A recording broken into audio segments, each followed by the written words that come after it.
Time Hump Chronicles author Uzo Aduba. Thank you for joining us again on Gold Derby. My first question is, we talked about this a little bit just a couple minutes ago. You were all over Europe and in Brazil, and you had Orange Con just come up. Season 3 just debuted this past weekend. I mean, there's so much still intensity and buzz for the show. Does it still boggle your mind after the 3rd season is airing that it's just like if the 1st or 2nd was airing? Yeah, yes, it is. I don't think I wrap my brain entirely around it. You know what I mean? Because we do it, and first of all, I can't get my brain around that we're even in the 3rd season right now. I literally cannot believe that. And we're going back to work tomorrow for season 4, which is bananas. But to be doing it now, like, I really cannot believe it. And going around to Berlin, and we were in Paris and Brazil as well, and meeting all these people who would come to these events, and in New York as well when we did Orange Con, all these people who were showing up and showing so much love for the show and just appreciation and telling you all these stories, and I watched it in this many days or this many hours. I cannot believe it. I really can't believe it. Now I'm going to ask you to travel back in time with me here, way back to season 2.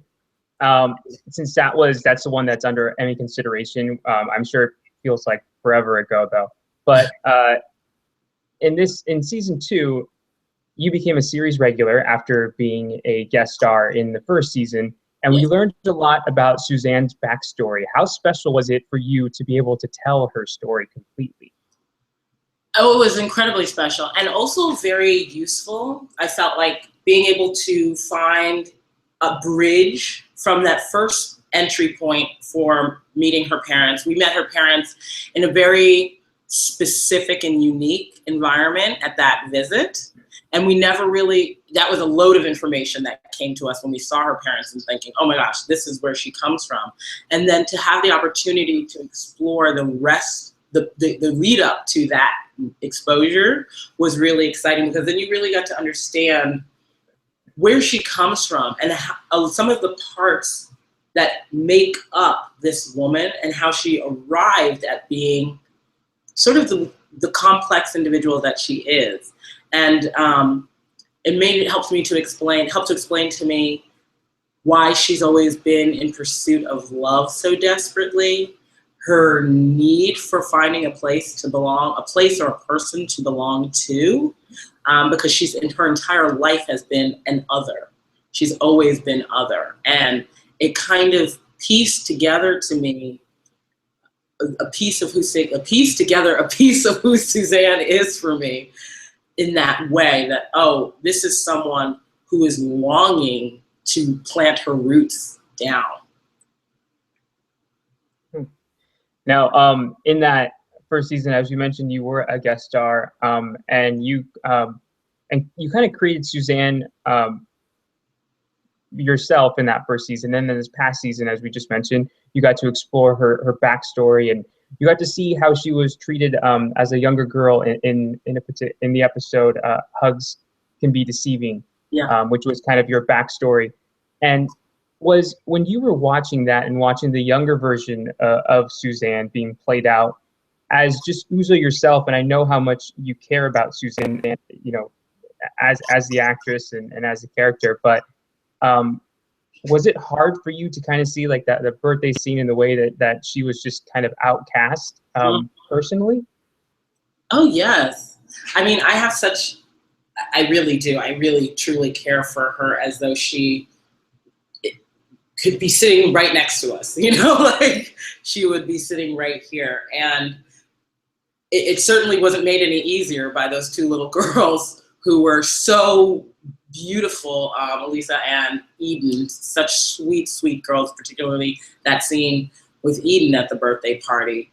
I feel very, very protective of her, and it is hard to watch. It's hard to watch anyone, really. You see that they're not really fitting in, they're not really jiving with the group, and they're not understanding why. you can watch someone and think, okay, well, this person likes to play with trucks and everybody over here likes to play with dolls, and understand, okay, there's just a difference of interest and see and make that connection. But when you're watching somebody who doesn't understand why, to quote from that scene, dragons aren't cool. She thinks dragons are cool, and she doesn't think anything's odd about her action or behavior, and she's living her life out loud. It was incredibly hard to watch. Again, because I just felt that the safety net that I think all of us long for as children, to have that protection, the innocence that you're supposed to always have, and that purity to just explore and be yourself. You really watch Suzanne and you realize she never had that. She's always being made to feel like she does not belong. And the reason why she doesn't belong is because of who she is and how she behaves. And that can't be changed. Now, did that particular episode, or when you read that script, did that kind of impact the way you portrayed Suzanne from that point on, or did you keep her at the same, what you always felt that she is?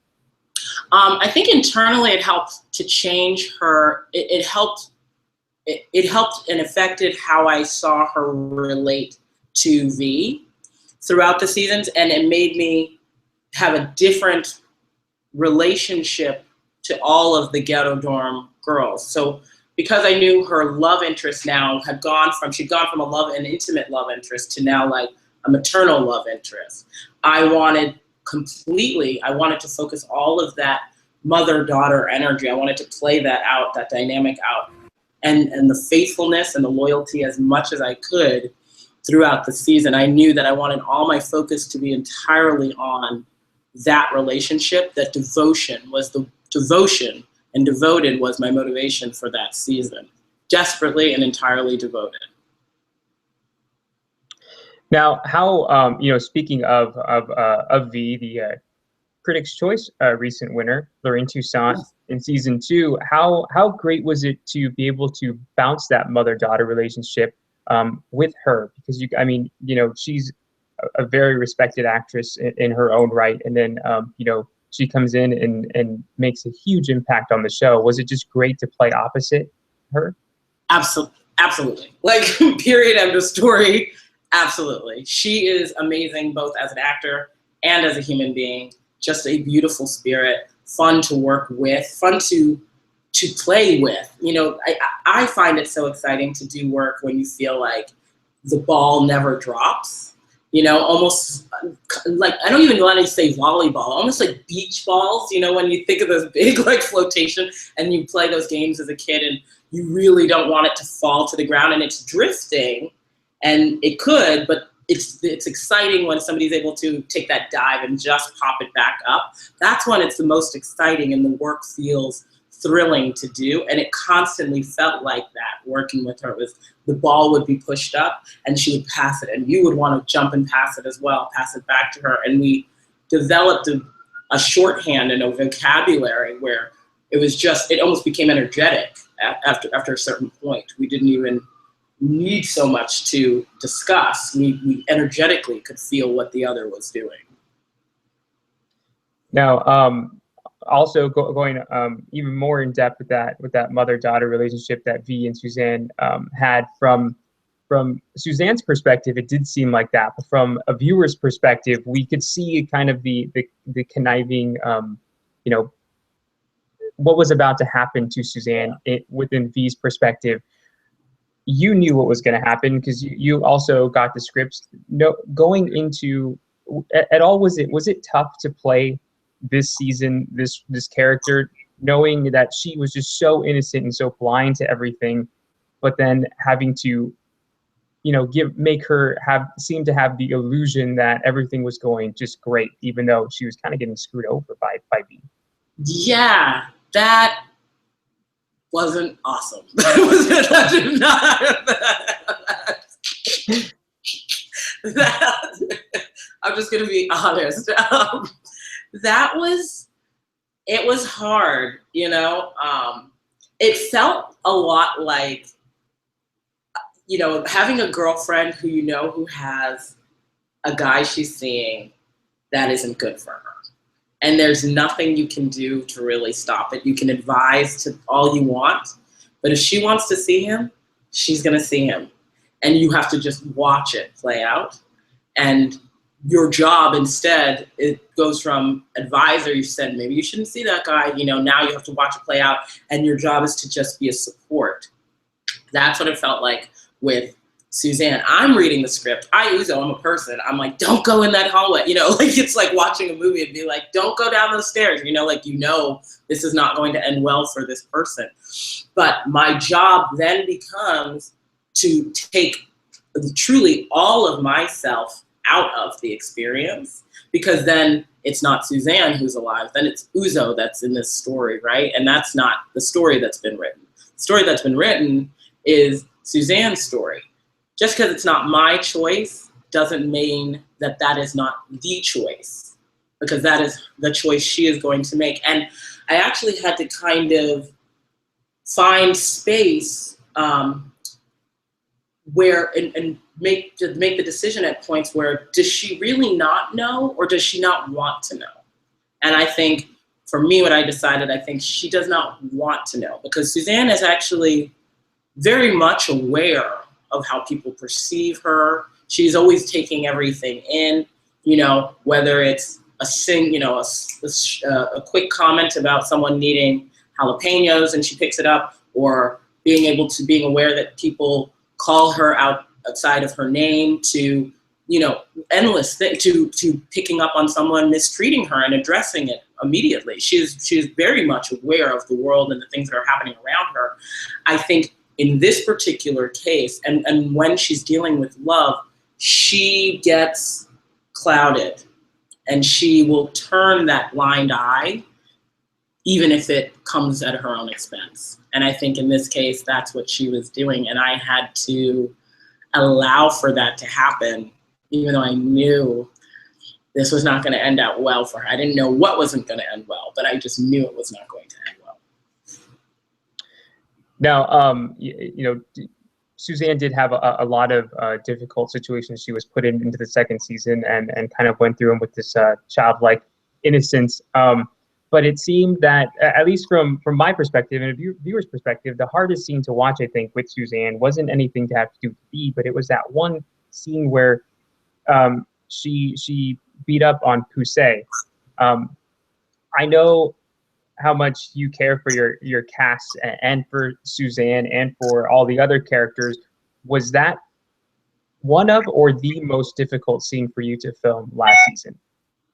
That was one of the most, there were a few difficult scenes, but that was definitely one of the most difficult scenes for sure. I think that scene particularly felt like one of the hardest, because it wasn't just the characters that we were watching having to struggle and deal with complicated issues, but like you just said, me, Uzo, I felt horrible going to work and knowing that I was going to have to beat up Samira Wiley, who plays Poussey, as a character that I love.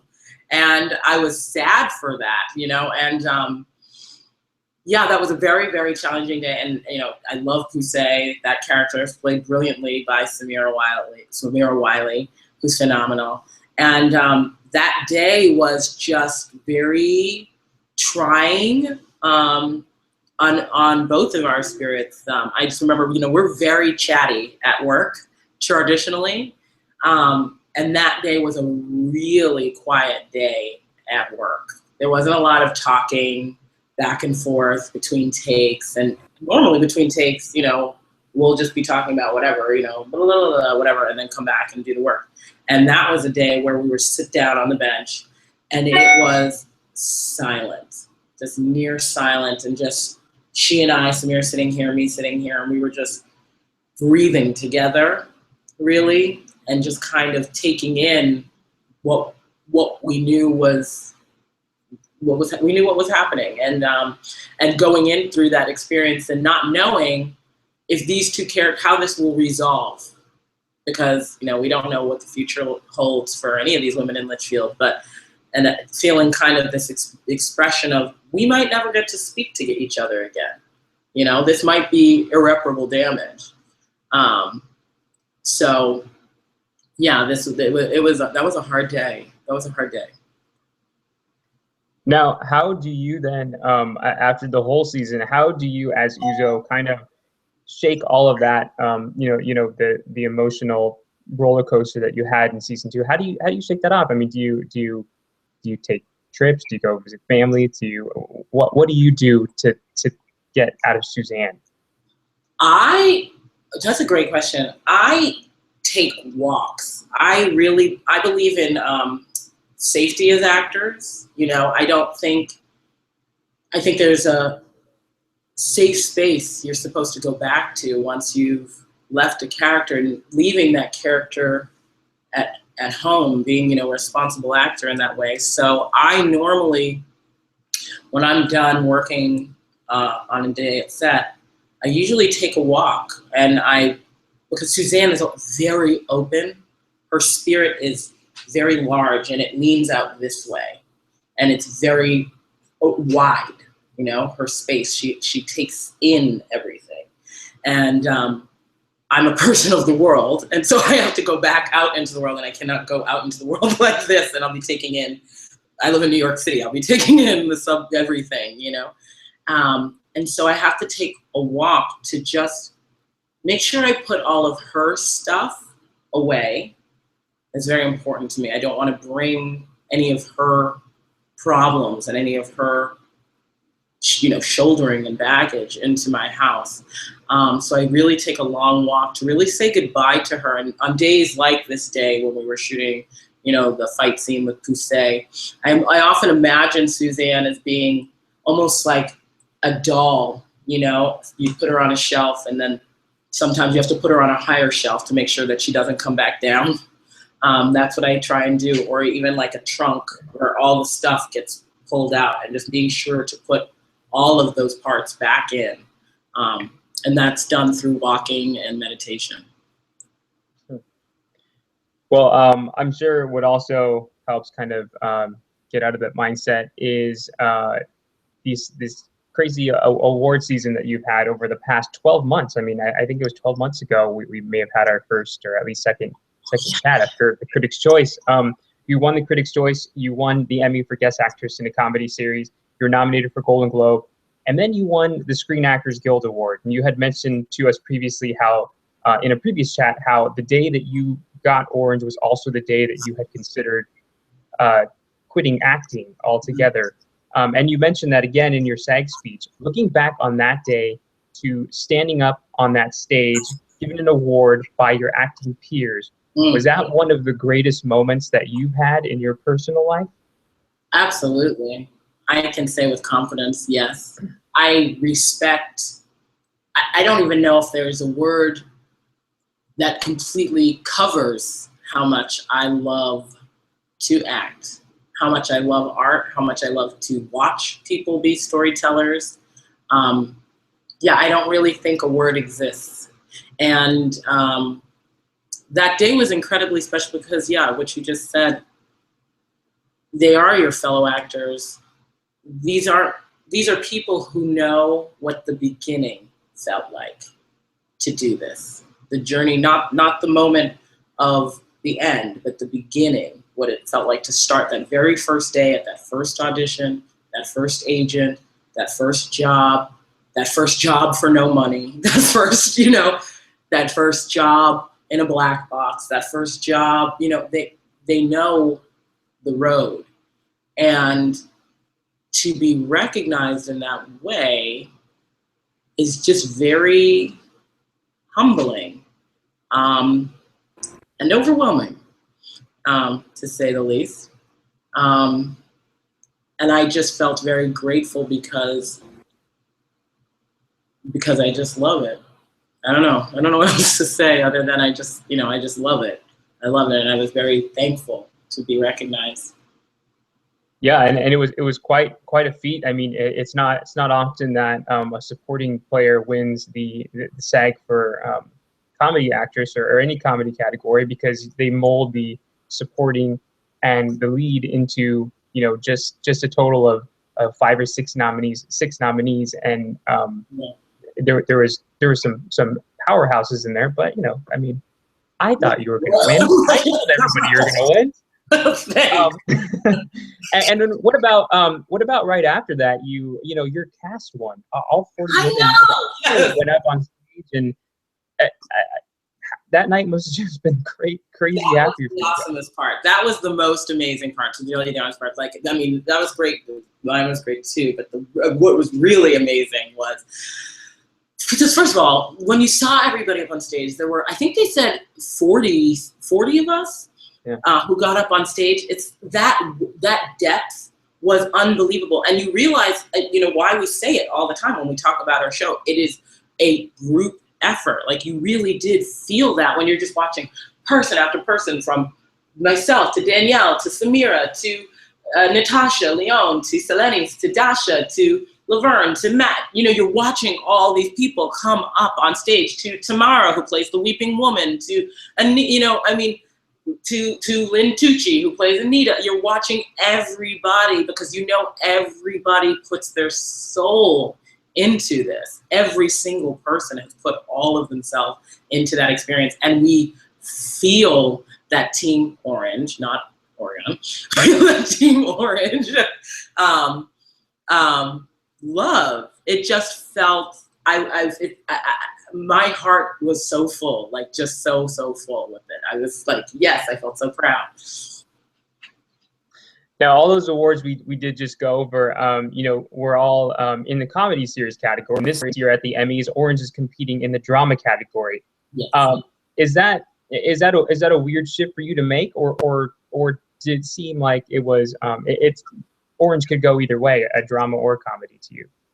Yeah, honestly, I don't know if it's because maybe this happens more regularly, or if it's because I've never, done TV outside of Orange. It's not something that I take into consideration in the making of it. I feel like my only responsibility when I'm working on the show is to tell an authentic and true story, and I don't linger on categorization, if that makes sense. I think with Genji, which she has done, I think exceptionally well, is she's shown us her ability to, maneuver through both waters. She's pretty facile in both arenas, and I think both are required. We've had episodes that lean more comedic, and then we've had episodes that lean more dramatic, but I think that is what is required for the makeup of the world and the story that we are telling. There is such a thing as, gallow humor, and there is such a thing as Black comedy, and there is such a thing as having a deep and heavy drama that that have very strong possessions of comedic overtones, or undertone, excuse me. So I think I think the problems would arise if we, the actors on our show, got hung up on the category rather than what it is we're trying to say and do, if that makes sense. Totally. Yeah. Now, if you are nominated this year in the Drama Supporting Actress category, you have to submit one episode to voters representing your best work of season 2. Do you have an episode in mind that you would submit?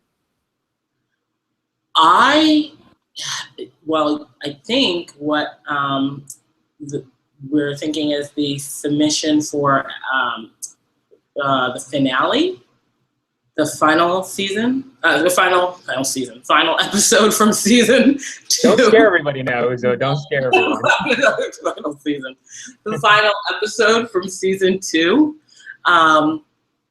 The journey of that, I feel like in that episode, for me, I feel like all the stations that make up Suzanne come to a head, and a choice has to be made.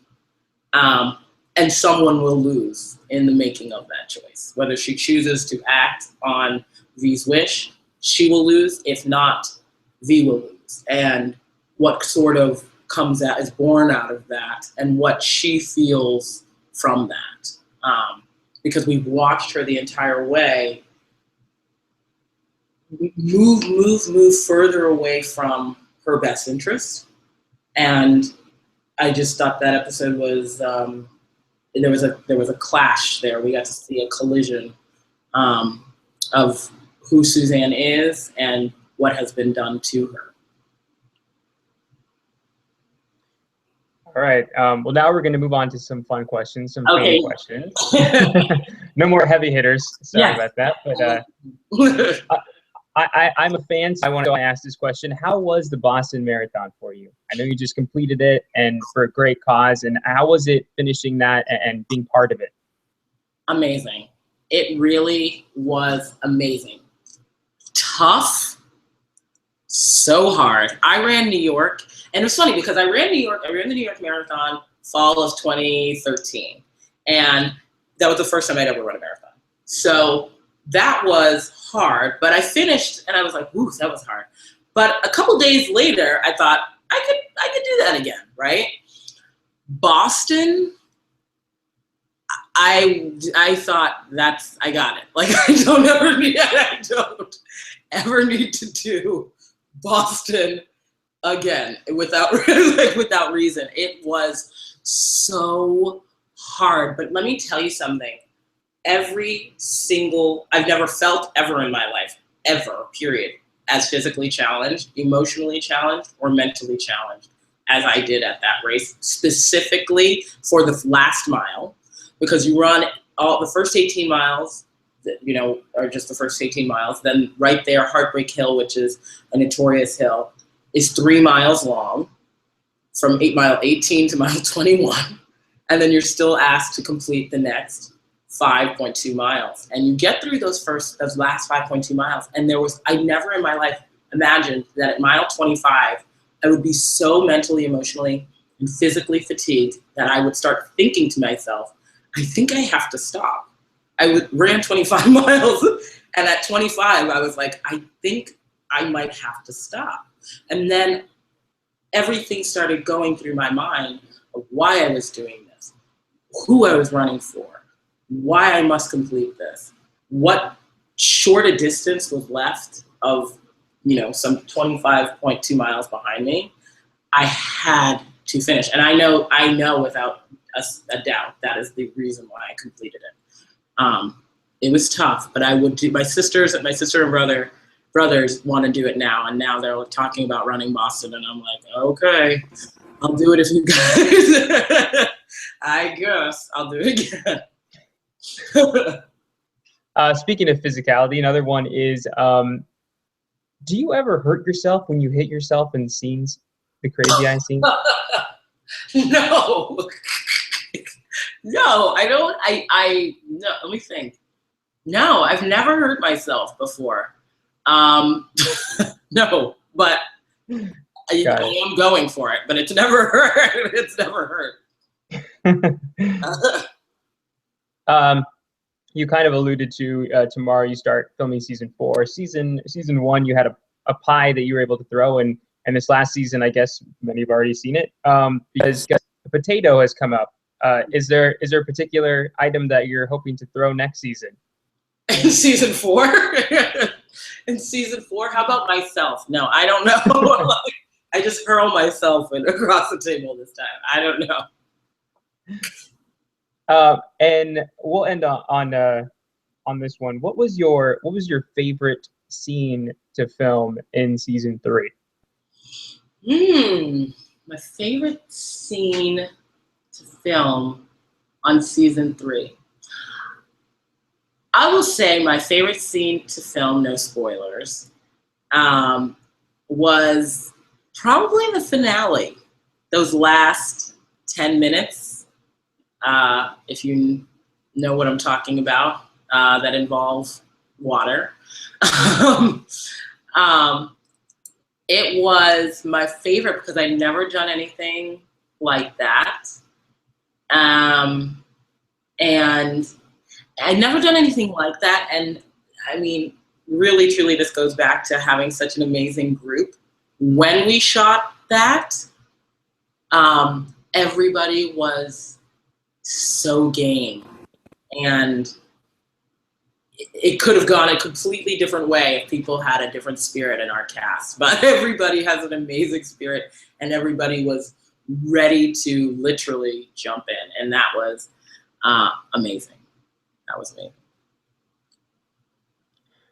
Well, we we wish you the much success at the Emmy nominations coming out soon for season 2 in the drama side. Congratulations on a great season 2 and now season 3, and coming up on season 4, which must just be incredible. And we really hope you join us again soon, which I'm sure you will, because you're always here with us. Oh, yeah. Thank you. Thanks for having me.